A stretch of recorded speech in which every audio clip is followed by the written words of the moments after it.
kay Victor. Kuya Victor, kailan ka kaya lalaya? Kuya Victor, makayo yun.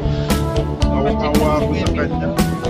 Kuya Victor, ano ba ginawa mo? Bakit ka napunta dyan?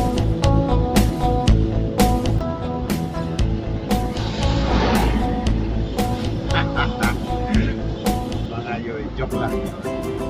So kay Victor ay pupunta maliligo. Parang nakasakay lang siya doon sa service ng JP ba yan?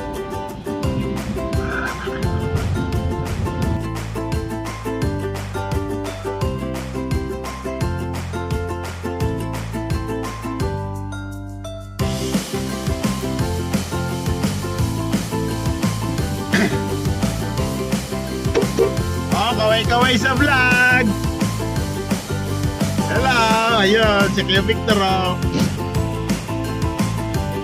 Nag-tape pa namin kanina si Kuya Victor. Kala namin nakasakay sa... Okay na. Yan si Michael oh. Hindi pa nakaligo pero parang nangitim na siya. Kawawa naman. Kaway na lang sa vlog. Okay, bye.